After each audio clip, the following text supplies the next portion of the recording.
ये मैं बड़ी जबरदस्त बात आपके सामने रखता हूँ। आप दिन को रात कह दें और रात को दिन कह दें, पार्लियामेंट आप मान लेंगे? आप कहते हैं जनाब कत्ल की सजा जो है वो आपको हार बनाए जाएंगे। आप ये बना लेंगे कानून? किसने कहा ऐसा कानून बना सकते हैं? बरतानिया कानून के हाउस ऑफ लॉर्ड के बारे में है कि वो दिन को रात कह दे, रात को दिन कह दे। पूरी दुनिया में ये कॉन्सेप्ट नहीं है। इसी पर शोर शराबा हो रहा है। इसी पर बात करने के लिए अजहर सिद्दीक एडवोकेट साहब पीटीआई के रहनुमा भी हैं और कानूनी माहिर भी हैं, उनसे बात कर लेते हैं। आपको वेलकम कहेंगे अजहर साहब। ये इम्प्लीकेशंस इसके क्या होंगे? अल्टीमेटली आपको मखसूस नशिस्तों से महरूम रखना चाहती है, आपको ये लग रहा है हुकूमत की तरफ से? बहुत शुक्रिया, इसमें तो कोई शक नहीं है। ये बेसिकली पर्सन स्पेसिफिक लेजिस्लेशन कहते हैं कि एक चोरी और डाका जायज करने के लिए आप अपने ही बंदों को बिठाकर कानून में तरमीम करना चाहते हैं। मैं आपके सामने बड़ी सिंपल सी बात रख देता हूँ। ये है प्रोसीजरल लॉ। सब्सटेंटिव लॉ तो आप तरमीम कर सकते हैं माजी से, प्रोसीजरल लॉ नहीं। यानी वो कह रहे हैं कि फलान डेट तक लिस्ट जमा नहीं कराई तो आपका खत्म हो जाएगा। तो प्रोसीजरल लॉ हमेशा प्रोस्पेक्टिव होता है, रिट्रोस्पेक्टिव नहीं होता।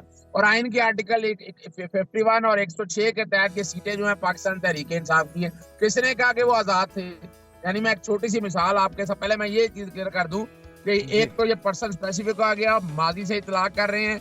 और सबसे बड़ी बात, जो मजेदार बात है कि ये अगर करना भी चाहते थे तो ये आइन में तरमीम के जरिए कर सकते थे। फिर चौथी बात जो है, सुप्रीम कोर्ट के फैसले को नलीफाई करने की कोशिश की है और ये कल तौहीन अदालत बनती है या और यही तो मुद्दा है। वो कह रहे हैं कि जी काम पार्लियामेंट का है कानून बनाना, सुप्रीम कोर्ट या अदलिया की तरफ से उसकी तशरीह तो की जा सकती है। साथ में वो कह रहे हैं कि इन्होंने वफादारियां बदली हैं अपनी। हम किस बात को माने, जिस चीज का उन्होंने हल्फ उठाया या जो अब कह रहे हैं? ये मैं बड़ी जबरदस्त बात आपके सामने रखता हूँ। आप दिन को रात कह दें और रात को दिन कह दें, पार्लियामेंट आप मान लेंगे? आप कहते हैं जनाब कत्ल की सजा जो है वो आपको हार बनाए जाएंगे। आप ये बना लेंगे कानून? किसने कहा ऐसा कानून बना सकते हैं? बरतानिया कानून के हाउस ऑफ लॉर्ड के बारे में है कि वो दिन को रात कह दे, रात को दिन कह दे। पूरी दुनिया में ये कॉन्सेप्ट नहीं है। और एक बात और बता दूं आपको, मैं बड़ी सीरियस बात, ये बड़ी बातें करती हैं कि जनाब री राइटिंग ऑफ द कॉन्स्टिट्यूशन। जरा माजी में लेके जाएं, जब पंजाब असेंबली का हलफ ले रहे थे गवर्नर वगैरह, सदर वगैरह, तो लाहौर हाई कोर्ट ने कहा कि नहीं ये स्पीकर लेगा। तो कहाँ लिखा था आइन के अंदर?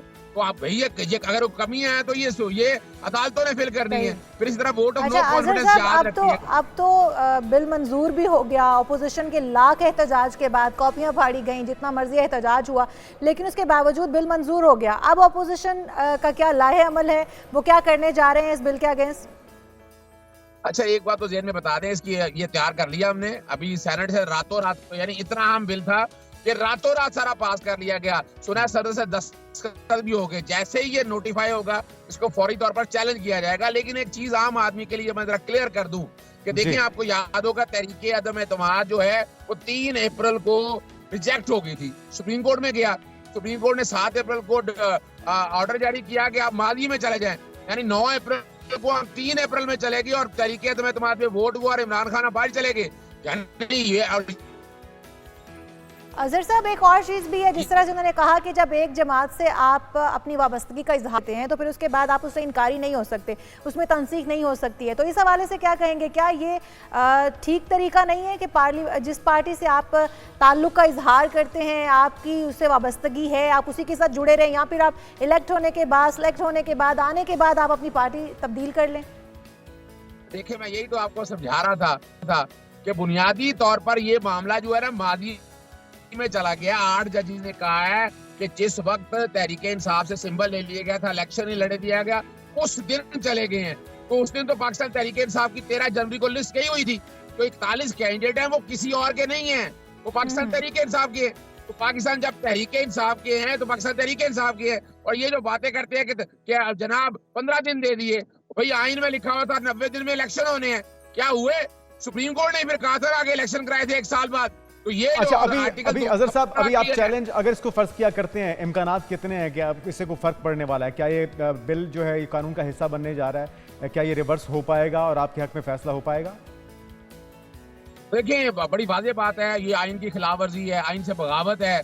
अगर इसको कहें तो ये तो सेट साइड तो होना ही होना है। इस पार्लियामेंट में पाकिस्तानी तारीख में कितने काम किए हैं, आइन कितना तोड़ा है। सदर का इख्तियार था तारीख देने का, इन्होंने इलेक्शन कमीशन को दे दी 57, वो भी चैलेंज हुआ, वो भी काला दम होना है। 235 में तैयार नाली खत्म करने की कोशिश की, फिर इलेक्शन एक्ट के जरिए तरमीम करके रिटायर्ड जजेस लगाने की कोशिश की। आप दादा तो लगाए ना कि ये तो सिर्फ अपनी राजधानी बचाना चाहते हैं, इन्हें बांग्लादेश से सबक सीख लेना चाहिए।